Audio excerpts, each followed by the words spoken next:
What up, manga fans? I am back in the video. Making good on my promise from the other day to read one of the newer manga. That is Drawn to the Fire. A new series, a brand new manga. I do not know what the author's done prior. Because I only recognize two of the authors that have this three-part manga batch. Hideaki Soichi's new manga comes out this Sunday. I won't be able to review it till Monday though, because I need to get the images for the thumbnails. So, but I'm definitely looking forward to it. I've become a massive fan of Gintama now. I find it hilarious. Episode 13 is one of my favorite episodes so far. Just how different it is to the usual structure. It turns up part of the story. Like how our specific situation is treated a lot more seriously. Like it's dealt with more seriously than the usual story for Gintama. You know, just conveniently getting through it. So that scene was taken seriously. I'm not going to talk spoiler. I want to talk about my retro review on Gintama Season 1. Since they are officially past the seasons. Season 1 is 49 episodes. We currently only don't have all the episodes of Season 2.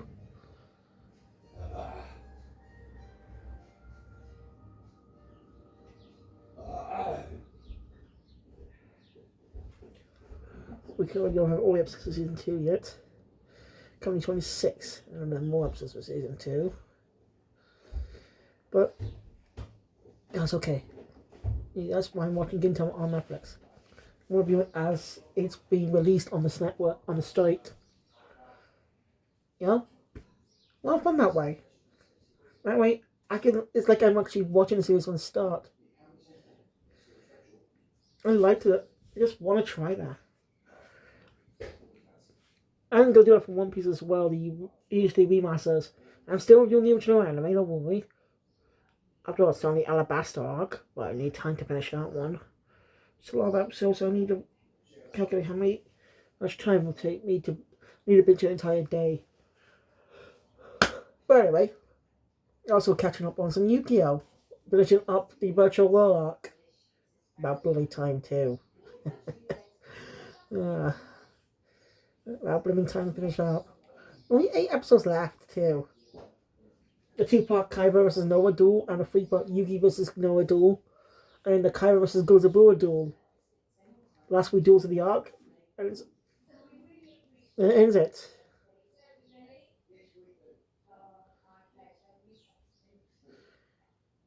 Anyway, eventually, let's get to this new manga. So we have a story with mentions of well, about prodigies. Are very skilled in playing. Actually, this has been watching my phone. I'll mention my protagonist. We meet our protagonist, Keiki Mizuhara.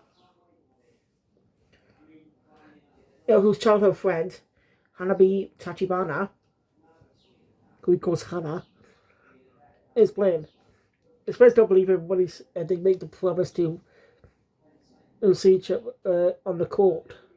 They're both basketball players.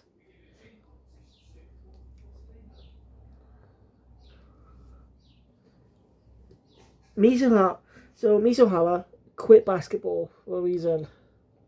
He's quit basketball. There's that.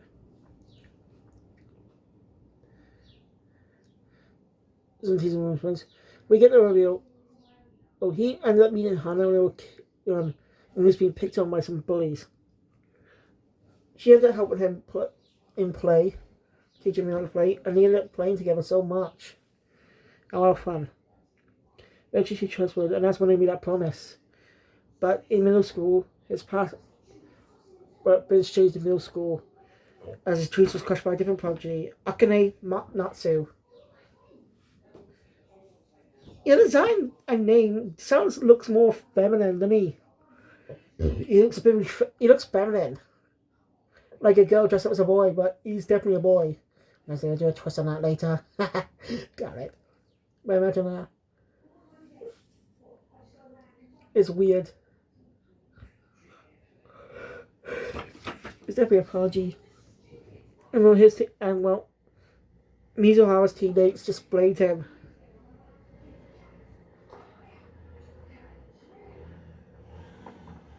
The team was just blamed for those crappy passes and stuff.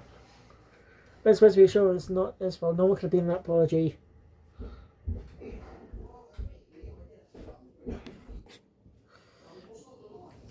So yeah. Okay. So basically after he quit basketball up to high school, he's a first year. And of course he ended up meeting someone he did not want to see. Akane Natsu. Why is he doing this school though? And basically he wasn't.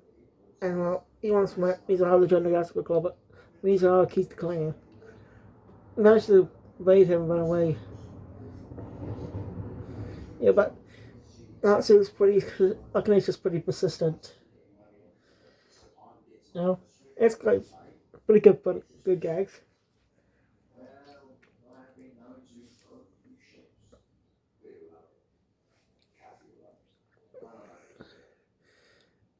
In class. And his parents found out that their thing was true.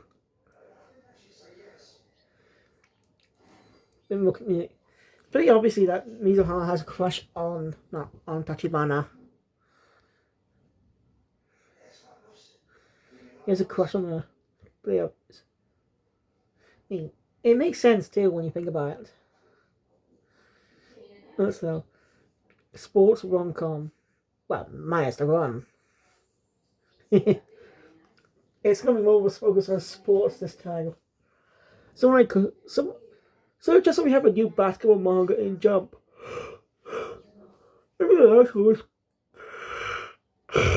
the last basketball manga was Kuroko's Basketball, Kuroko no Basket.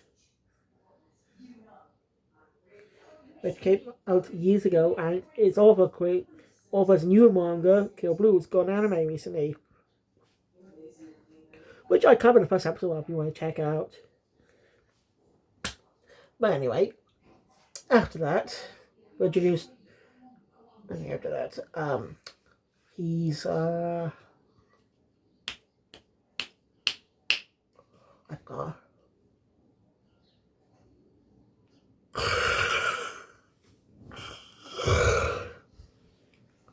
So then, basically middle school, according to Mizuhara, his past has gone bad for some reason. And that's why his teammates didn't like him. We actually learned that's not the case. I mean, Mizuhara just thought he was a prodigy and stuff when he was in elementary school, but middle school changed him. Akane tells him that they give me help. He doesn't have to join, but just watch. Yeah. But why is Akane Natsu at this school and could have gone to one of the most biggest schools? Well, it's actually a reason for that.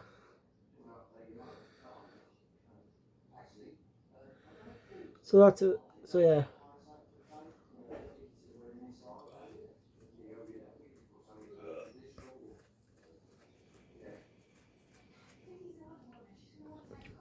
So yeah. One of the players gets a foul and is supposed to be benched. And that means Mizuhara has to join in. He agrees. There's also been that Tachibana still cares about their promise. Still remembers their promise from all those years ago. Like, he'll never break his promise. No matter what happens.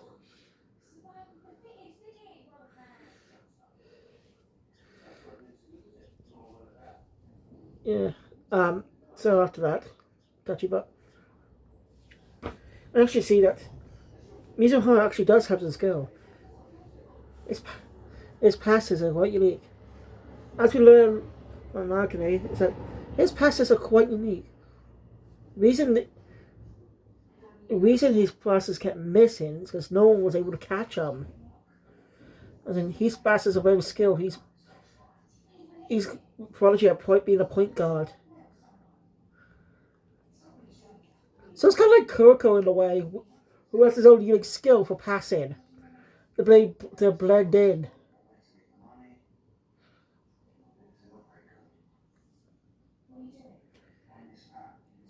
So it's kind of that. I guess the author's taking inspiration from that, having a two protagonists in a way. And Haikyuu did the same too, actually. Count. What is it? I guess the idea of one rival becoming your ally in a sports series quite unique. Although it takes the uniqueness of Shonen Jump style, of the Shonen manga style, where enemies become allies. Something like that. Or rivals and stuff. You know what I mean? So yeah. Mizuha is a prodigy. He just didn't know it. You know, since Tachibana was the only person who could catch his passes.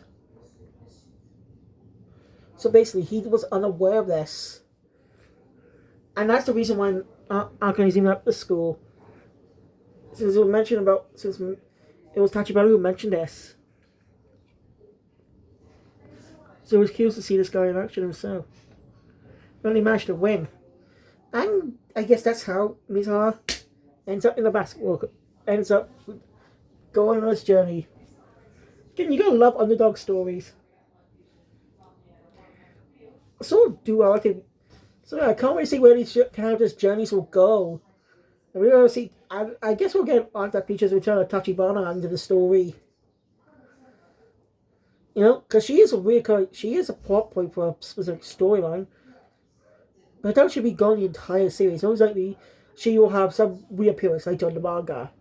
If this later in the story, some point in the story, if this goes on to become a success, who knows?